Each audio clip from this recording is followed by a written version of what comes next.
What happens when a growing suburb never gets the train it was promised? This is Rowville, a suburb on the outer eastern edge of the city of Melbourne, at the southern tip of mainland Australia. It was sold as the suburban Australian dream, a quiet but well-serviced suburb to return home to after a long day at work. Today, Rowville is home to over 33,000 people with no fixed rail connection and few walking or cycling options. It looks like a pretty standard Australian suburb, with houses, trees and a couple of shops, but there is a lot we can learn from its story. Hi, I'm Philip Mallis. I'm a transport planner born and bred here in Melbourne, Australia, and I run a YouTube channel that you can check out right here. Here you go.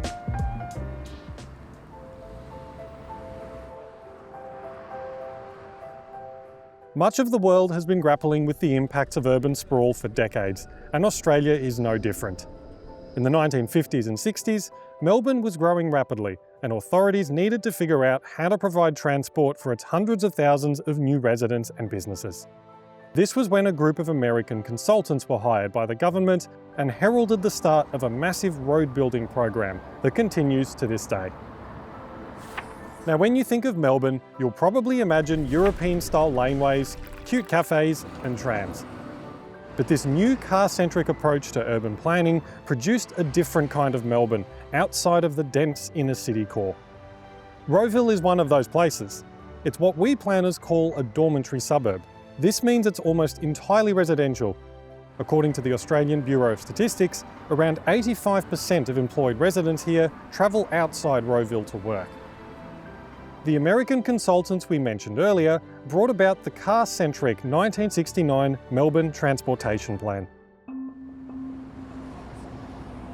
And the 1969 plan was commissioned as a piece of advice to government on how to meet Melbourne's transportation needs for people moving to the suburbs or moving to Australia. The wording is actually a plan for balancing transport needs in Melbourne. But in reality, it's a freeway plan. So it looks at all the car use and saying we use cars a lot and probably we need to use them even more. And I guess the dream of that era of transport planning is that if we build more roads, there won't be any congestion, which is flatly wrong, but that was the idea. Why would we have something for necessity? It did also include a small number of proposals for rail networks. One of which was realised was the City Loop. So that did happen by the 1980s. And the other two projects, as I understand it, were Doncaster Rail and the Rowville Rail connection, neither of which have ever happened. So it's a plan for transport, quote, in Melbourne that's really a freeway plan. And of the plans, most of the freeways keep getting built. One of the rail projects got built and the other two have just become kind of jokes, I guess. Things that never happened. The Rowville Railway would have branched off the existing railway at Huntingdale Station and west to Rowville, before continuing onto Ferntree Gully. Churchill Park, Brady, Doveton North, all these ghost train stations. So instead of a railway, what Rowville got was more roads and more cars to drive them on, with little other option. People and lobby groups have been calling for the railway to Rowville since it was cancelled. To help provide some kind of useful public transport, the state government introduced a limited express bus, the Route 900, in 2006. But this has only gone so far. While it does link directly to a station at Huntingdale, the total trip from Rowville to central Melbourne can still take more than twice as long as driving a car. And if you want to travel to places other than the central city, the difference in time can be even greater. It also has gaps of 30 minutes between buses and no Sunday services after 9 p.m. After making my way to Melbourne's inner north, I talked to Dr. John Stone about the situation in Rowville. Rowville public transport is really poor. People are forced to have a car, or else a second car or a third car or a fourth car.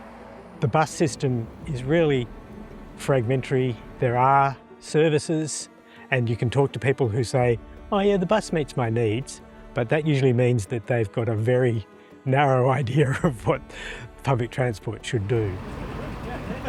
This is my bus to Melbourne.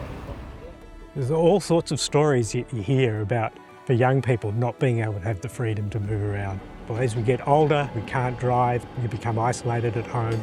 The issue is that most people don't think that it could. That's really the problem, because we've told ourselves that we're so low density in these suburbs that we can't have good public transport. A lot of my work has been to help people understand that that's not the case. And it's about thinking about how you put in a connected system so that people can choose where they want to go. And the mantra for that is that it needs to be fast, frequent and connected. To remedy this, the Victorian state government promised to build a new light rail to Rowville in 2018. But other than some press releases and artist impressions, it hasn't arrived. As of 2016, only 6.4% of residents use public transport to get to work or education, which is less than half of the average in Melbourne. Rowville is the result of a land use pattern based on outdated thinking that effectively makes owning a car compulsory. It's a story any city around the world can learn from. This is how we can better design our cities to build happy, healthy and sustainable communities.